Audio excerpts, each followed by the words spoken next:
ኮዳችሁን እንዳትናገሩ። ዛሬ የምነግራችሁ እጅግ ወሳኝ በህይወታችሁ ላይ ወሳኝ የሆነ ነገር ነው። በአግባቡ አዳምጡት። በዚህ ምድር ላይ ስንኖር የምንጠቃው ራሳችን መረጃ እየሰጠን ነው። ማለት አዳም የተጠቃው መረጃ ሰጥቶ ነው።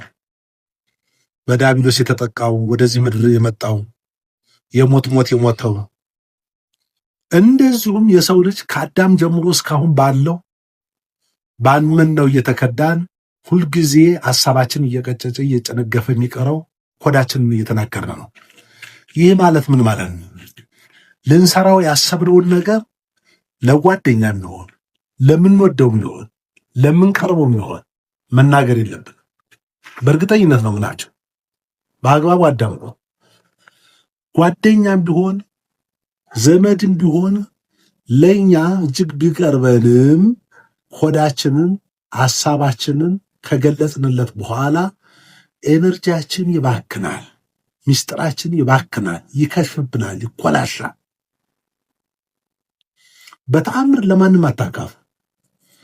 ጓደኛ ትዳር ለመያዝን ፈልጋችሁ ከሆነ ለእግዚአብሔር ንገሩት እንጂ ራሳችሁ ፍላጎታችሁ፣ ፈቃዳችሁ፣ ህሊናችሁ ዳኛ ህሊና ነው።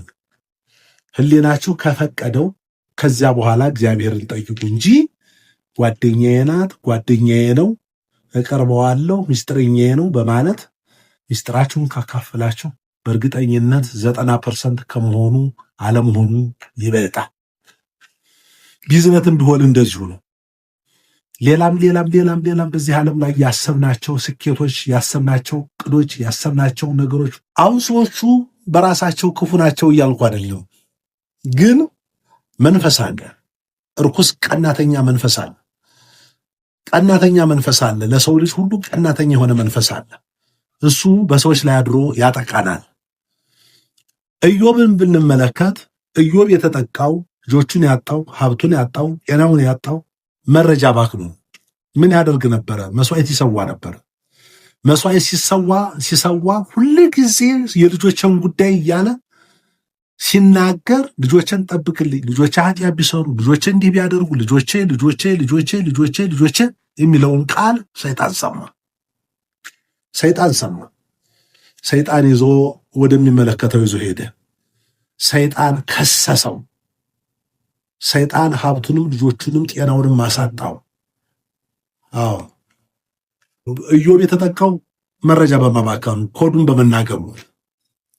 አዎ ሌላውን ሙሴ ባረፈ ጊዜ እኮ እግዚአብሔር የሙሴ አጽም እንዳይገኝ ተደብቆ እንዲቀበበር የተደረገ ሰይጣን ያን አይቶ ለእስራኤላውያን ነግሮ እስራኤላውያንን የሙሴን መቃብር እንዳያስመልክ ነው፣ እንዳያሳስታቸው ነው። በሌላ ጊዜም ሰይጣን ቅዱስ ሚካኤልን ለእስራኤላውያን የሙሴን አጽም የሙሴን መቃብር አሳያለሁ በማለት ተከራክሯል ከሰይጣን ጋር።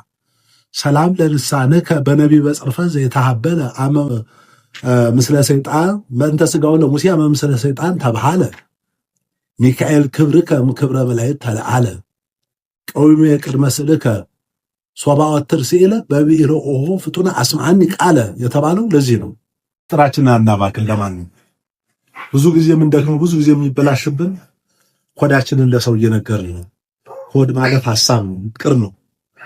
ኮድ ማለት ስኬት ነው። ኮድ ማለት ቅር ነው፣ ብላን ነው። የነጋችንን ዛሬ ቀድሞውን ለማንም አንናገር፣ ለእግዚአብሔር ብቻ በጸሎት እንንገረው።